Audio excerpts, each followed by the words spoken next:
Hello everyone, welcome to my channel. We are going to solve HTET PGT Chemistry 2021 question paper with easy explanation. If you are preparing for HTET PGT Chemistry, this video will be very helpful for you. क्योंकि HTET में previous year questions आते हैं. So let's get started.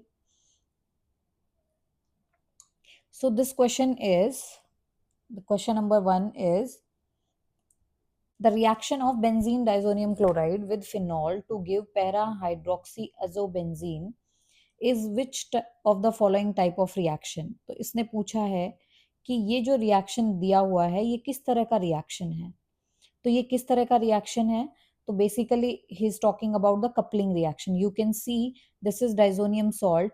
जब diazonium salt phenol के साथ react करता है इन basic medium तो पैरा हाइड्रोक्सी अजोबेंजीन बनता है, यानी कि ऑरेंज डाई बनती है. ठीक है, तो ये एक इलेक्ट्रोफिलिक सब्स्टिट्यूशन रिएक्शन है. बेसिकली इसके अंदर जो ये होता है ये किसकी तरह काम करता है? एक इलेक्ट्रोफाइल की तरह काम करता है. सो you can see over here salt acts as electrophile. Diazonium salt किसकी तरह काम करता है? And bring about substitution reaction. तो डाइजोनियम सॉल्ट एक इलेक्ट्रोफाइल की तरह काम करता है जो कि सब्स्टिट्यूशन रिएक्शन करवाता है. तो this is a type of electrophilic substitution reaction. और रिएक्ट आपसे पूछे इस रिएक्शन का नाम क्या है, तो this reaction is coupling reaction. और डाई कौन से कलर की बनती है? तो डाई बनती है ऑरेंज कलर की. Let's move to the next question.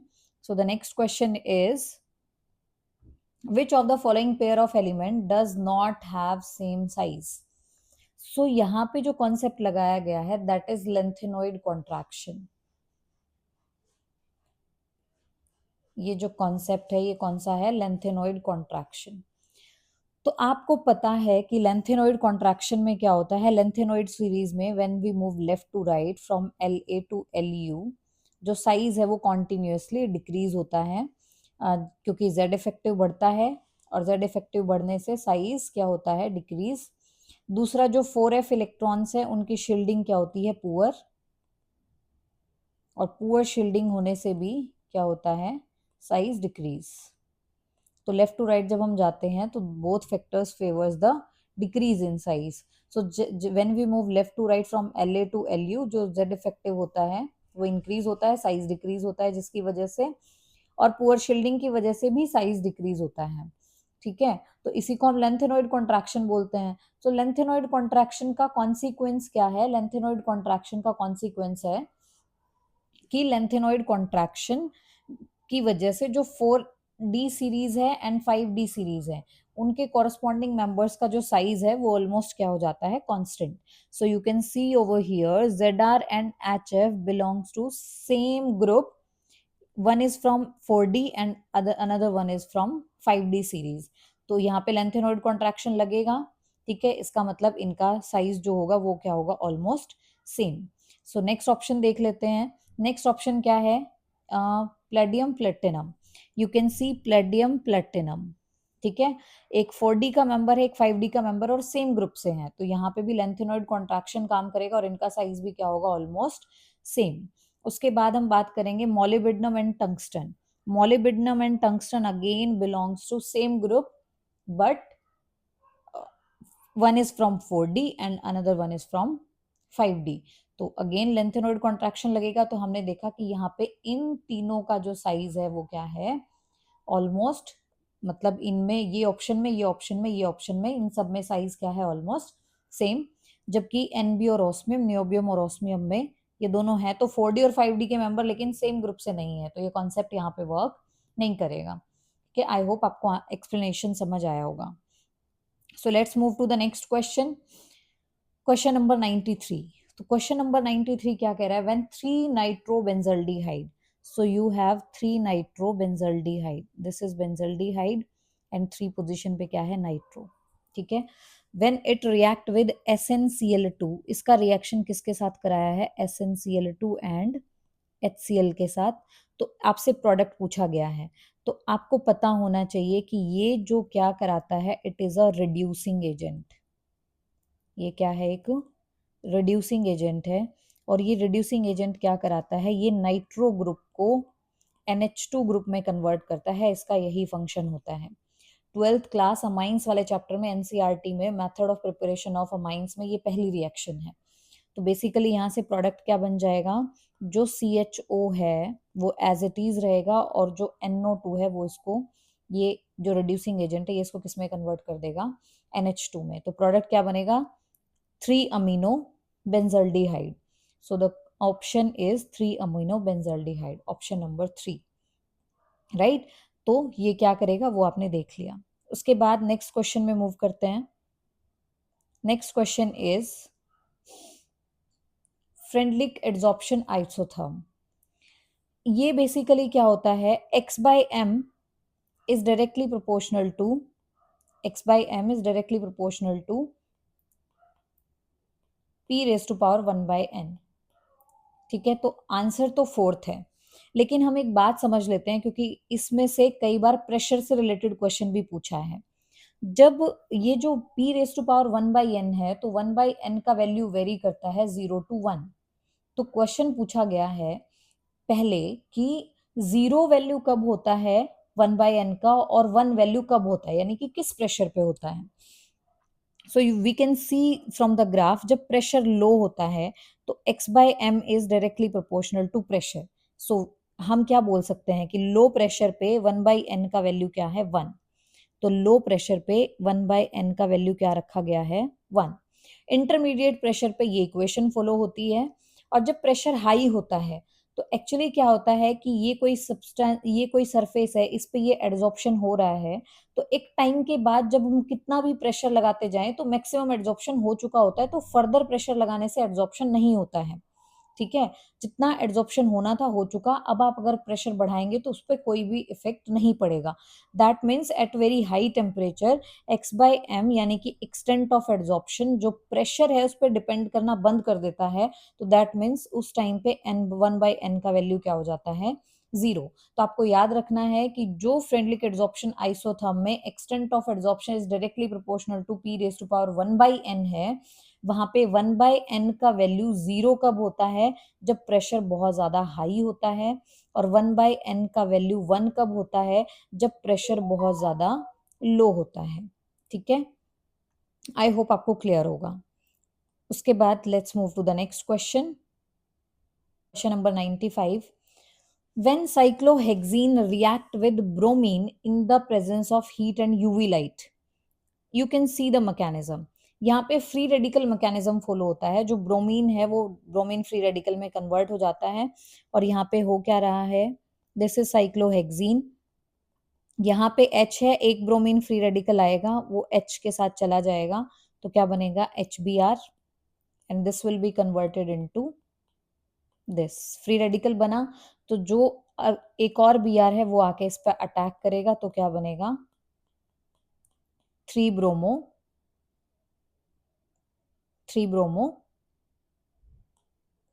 cyclohexene। ठीक है, so the answer is first one.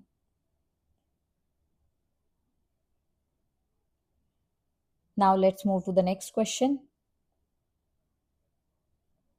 The monomer of natural rubber is, monomer क्या है नेचुरल रबर का, so see monomer of natural rubber is isoprene. और isoprene क्या होता है, 2-methyl-1,3-butadiene। This is the monomer of natural rubber. ठीक है, तो नेचुरल रबर का मोनोमर है आइसोप्रीन, एंड आइसोप्रीन का IUPAC नेम क्या है, 2-methyl-1,3-butadiene। ठीक है, क्लोरोप्रिन जो है उससे बनता है सिंथेटिक रबर। तो सिंथेटिक रबर का जो मोनोमर है वो कौन है, क्लोरोप्रिन। और क्लोरोप्रिन क्या होता है, 2-chloro-1,3-butadiene। ठीक है, तो क्लोरोप्रिन भी पूछा जा सकता है। क्लोरोप्रिन से सिंथेटिक रबर बनता है और आइसोप्रिन से नेचुरल रबर बनता है। नेचुरल रबर है 2-methyl-1,3-butadiene और सिंथेटिक रबर है 2-chloro-1,3-butadiene। आई होप आपको क्लियर होगा। उसके बाद इलेक्ट्रॉनिक कॉन्फ़िगरेशन यूरोपियम की क्या होती है, you can see over here CE से LU। ठीक है, एटॉमिक नंबर 58 से 71, ये 4F सीरीज के मेंबर्स हैं। ठीक है। तो आपको जब इलेक्ट्रॉनिक कॉन्फ़िगरेशन करनी है तो आपको याद रखना है, आपको पता ही होगा कि 4f में इलेक्ट्रॉन आता है, 5d में आता है, 6s में आता है। 6s में हमेशा 2 रहते हैं और 5d में 2 बार 1 आता है, अदरवाइज 0 रहता है। एक बार तो जब f में पूरे 7 आ जाते हैं उसके बाद अगला इलेक्ट्रॉन d में भरा जाता है। एक बार जब f में 14 आ जाते हैं तो अगला इलेक्ट्रॉन d में भरा जाता है, यानी कि दो ही केस में 5 में d इलेक्ट्रॉन रहते हैं, अदरवाइज d खाली रहता है। ठीक है। और आपको इनकी कॉन्फ़िगरेशन जानने के लिए एक चीज, आपको सबकी कॉन्फ़िगरेशन याद हो जाएगी, इस ट्रिक से आप याद कर सकते हैं सारे मेंबर्स को। ठीक है। तो आप देखो सीई यानी कि 4f में 1 नहीं आता और 8 नहीं आता, मैंने 2 बोला, 4 में 1 नहीं आता और 8 नहीं आता, तो कहां से शुरू होता है 4f2, उसके बाद 3, 4f4, 5, 6, 7, 7 आने के बाद फिर डी में एक इलेक्ट्रॉन आ जाएगा, फिर 4f9, 8 नहीं आया ना, उसके बाद 10, 11, 12, 13, 14, फिर 14 आने के बाद डी में एक इलेक्ट्रॉन आ जाएगा। ठीक है। तो यानी कि आप समझ गए होगे मैं क्या समझाना चाह रही हूँ। तो इसमें पूछा यूरोपियम का क्या है, यूरोपियम का क्या है 5f7 6s2, तो answer will be first one 5f7 6s2। I hope आपको क्लियर हो। Now the next question is question number 98। इसमें एक रिडॉक्स रिएक्शन दिया हुआ है, उसमें I negative, MnO4 negative and H2O के बैलेंसिंग कोफिशिएंट्स को पूछा है, राइट। तो इस रिएक्शन को हम आयन इलेक्ट्रॉन मेथड से भी कर सकते हैं। So we can see here I negative and I2, यानी कि पहले क्या हो रहा है I negative get converted into I2, तो बेसिकली इसका ऑक्सीडेशन हुआ क्योंकि -1 से 0 ऑक्सीडेशन स्टेट में चला गया। बैलेंस करेंगे और आपको पता है कि ऑक्सीडेशन में इलेक्ट्रॉन का रिमूवल होता है, तो इस तरह से इक्वेशन बन जाएगी। So this is oxidation half reaction. What's about the reduction half reaction? MnO4 minus है, ठीक है। MnO4 माइनस किस में कन्वर्ट हो जाता है, MnO2 में, यानी कि यहाँ पे Mn की ऑक्सीडेशन स्टेट +7 है, यहाँ पे +4 है, तो कितने इलेक्ट्रॉन का एक्सचेंज है 3 इलेक्ट्रॉन्स का। तो इधर नेगेटिव चार्ज कितना है 1 ये और 3 ये, टोटल 4 नेगेटिव चार्ज है। तो यहाँ पे हम नेगेटिव चार्ज को बैलेंस करने के लिए क्या लगाएंगे 4OH माइनस, क्योंकि हमें ये रिएक्शन बेसिक मीडियम में बैलेंस करनी है, राइट। तो यहाँ पे हाइड्रोजन को बैलेंस करने के लिए और ऑक्सीजन को बैलेंस करने के लिए इधर क्या लगाएंगे H2O। तो ये हो गया, आप दोनों में चार्ज को बैलेंस करेंगे यानी कि इलेक्ट्रॉन्स को बैलेंस करेंगे, तो इधर 2 इलेक्ट्रॉन्स है, इधर 3 हैं, तो क्या करेंगे दोनों को 6 बना लेंगे, इस इक्वेशन को 3 से मल्टीप्लाई करेंगे और इस इक्वेशन को 2 से मल्टीप्लाई करेंगे, तो it will become 3 2 6 I negative, then 3I2 plus 6 electron. जब इसको बैलेंस करेंगे तो it will become 2 MnO4 minus plus 6 electron plus 2 H2O, not 2 actually, यहाँ पे जब इसको बैलेंस करेंगे तो यहाँ पे आगे 2 आएगा, तो 2 2 4 H2O एंड इधर MnO2 प्लस 8 OH माइनस। ठीक है। अब हमें आगे सॉल्व करने की ज़रूरत भी नहीं है, इलेक्ट्रॉन से इलेक्ट्रॉन कैंसिल आउट करके, इलेक्ट्रॉन से इलेक्ट्रॉन कैंसिल आउट करके इक्वेशन को लिख लेंगे, लेकिन यहीं से हमारा काम हो जाएगा। I नेगेटिव का पूछा है तो इसका बैलेंसिंग कोफिशिएंट क्या है 6, देन MnO4 का पूछा है तो MnO4 का बैलेंसिंग कोफिशिएंट क्या है 2, देन वाटर का पूछा है तो वाटर का बैलेंसिंग कोफिशिएंट क्या है 4। So answer will be third one 6 2 4। I hope आपको एक्सप्लेनेशन समझ आया होगा। Now let's move to the next question. Next question is question number 99. In the metallurgy of aluminium, what is mixed with purified Al2O3 to lowers the melting point of mixture? हमें Al2O3 का melting point जो है वो कम करना है, तो उसके लिए हमें क्या ऐड करना पड़ता है, तो उसके लिए क्रायोलाइट ऐड करना पड़ता है। You can C Na3AlF6। पहले ये क्वेश्चन ये ऐसे भी करके पूछा है कि Na3AlF6 जो है उसका फंक्शन क्या है, क्रायोलाइट इसका नाम होता है और इसका फंक्शन क्या है, तो ये Al2O3 के मेल्टिंग पॉइंट को क्या कर देता है लोअर डाउन कर देता है। और इलेक्ट्रिकल कंडक्टिविटी को बढ़ा देता है। तो ये मैंने पूरा हॉल हेरोल्ड प्रोसेस के बारे में बताया है। प्रीवियस ईयर्स में ये भी पूछा है कि Al2O3 का जो प्योरीफिकेशन है इनमें से किस किस प्रोसेस से किया जाता है। तो एक बेयर्स प्रोसेस भी होता है और एक हॉल हेरोल्ड प्रोसेस भी होता है। तो दोनों प्रोसेस से Al2O3 का एक्सट्रैक्शन कर सकते हैं। सो द नेक्स्ट क्वेश्चन इज, तो आपको पता चला कि Al2O3 में क्या डाला जाता है, Na3AlF6 डाला जाता है। इसका नाम होता है cryolite. Now let's move to the next question. Next question is self condensation of aromatic aldehyde with no alpha hydrogen. हमें पता है कि जब अल्फा हाइड्रोजन होती है एल्डिहाइड्स में या कीटोन्स में, तो इन द प्रेजेंस ऑफ NaOH जो है एल्डोल कंडेंसेशन होता है। यहाँ से बहुत बार क्वेश्चन पूछे जाते हैं। और जब अल्फा हाइड्रोजन नहीं होती है और हम बेसिक मीडियम में रिएक्शन करते हैं तो केनेज़ारो रिएक्शन होती है। लेकिन यहाँ पे क्या पूछा गया, the self condensation of aromatic aldehyde with no alpha hydrogen in the presence of cyanide ion. यानी कि हमारे पास एक ऐसा एल्डिहाइड है, एरोमेटिक एल्डिहाइड है लाइक दिस, जिसमें क्या नहीं है, अल्फा हाइड्रोजन नहीं है, ठीक है, और साइनाइड की प्रेजेंस में रिएक्शन करा रहे हैं तो अल्फा हाइड्रोक्सी कीटोन बनता है। तो बेसिकली ये बेंजोइन कंडेंसेशन है। कैनेज़ारो में अल्फा हाइड्रोक्सी कीटोन नहीं बनता है। कैनेज़ारो में क्या होता है, वो एक डिसप्रोपोर्शनेशन रिएक्शन होती है, वहाँ से अल्कोहल भी बनता है और sodium salt of carboxylic acid भी बनता है, ठीक है। तो कैनेज़ारो रिएक्शन में ऐसा नहीं होता है। तो basically he is talking about benzoin condensation. Now let's move to the next question. Next question, which of the following group directs the incoming electrophile at meta position in the benzene ring? हमें ये बहुत ही basic question है, हमें Meta directing group देखना है कौन सा है, ठीक है। तो ऑर्थोपैरा डायरेक्टिंग और मेटा डायरेक्टिंग ग्रुप हमें पता होना चाहिए कि कौन कौन से हैं। मैं ऐसे याद रखती हूँ कि जिन भी ग्रुप्स में आगे लॉन पेयर हो एलिमेंट मतलब एटम पे, फॉर एग्जांपल NH2 अगर बेंजीन के साथ लगा है तो नाइट्रोजन के ऊपर क्या है, लॉन पेयर। OH लगा है तो ऑक्सीजन के ऊपर क्या होगा, लॉन पेयर, राइट। OCH3 लगा है तो अगेन ऑक्सीजन के ऊपर क्या होगा, लॉन पेयर, ठीक है। तो ऐसे ग्रुप्स सारे ऑर्थोपैरा डायरेक्टिंग होते हैं एक एल्काइल ग्रुप को छोड़ के। एल्काइल ग्रुप में लॉन पेयर नहीं होता बट स्टिल वो केस की तरह काम करता है, ऑर्थोपैरा डायरेक्टिंग ग्रुप की तरह। तो वी कैन सी यहाँ पे इट इज एल्काइल ग्रुप। तो मैंने आपको बताया एल्काइल ग्रुप क्या होता है, ऑर्थोपैरा डायरेक्टिंग ग्रुप। फिर NHCOCH3, तो यहाँ पे नाइट्रोजन के ऊपर लॉन पेयर है तो ये भी क्या है, ऑर्थोपैरा डायरेक्टिंग ग्रुप। फिर OCH3, इसमें भी ऑक्सीजन के ऊपर क्या है, लॉन पेयर, तो ये क्या है, अगेन ऑर्थोपैरा डायरेक्टिंग ग्रुप। तो बचा कौन, COR, यानी कि कीटोन ग्रुप की बात हो रही है।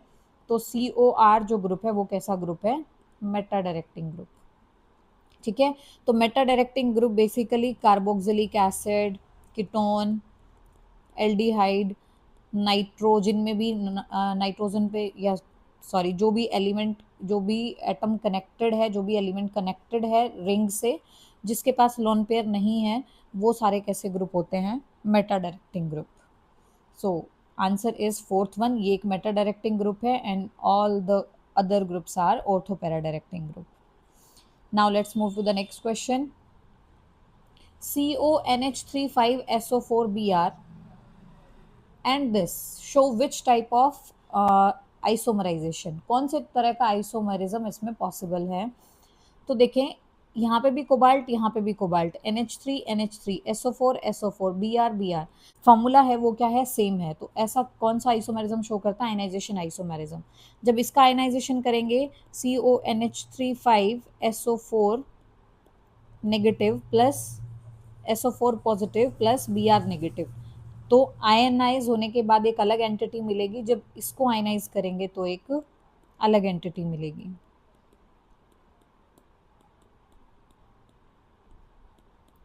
ठीक है, तो ये क्या है, ये कौन सा आइसोमेरिज्म शो करेंगे, ionisation isomerism. Next question is which of the following element is a member of chalcogen, इनमें से कौन सा मेंबर ऑफ चाल्कोजन फैमिली है। चाल्कोजन क्या होता है, 16th ग्रुप के मेंबर्स को क्या बोलते हैं, चाल्कोजन्स। 16th ग्रुप के मेंबर्स, ओए सावधानी से टीपीओ, ये सारे मेंबर्स किसके हैं, चाल्कोजन फैमिली के।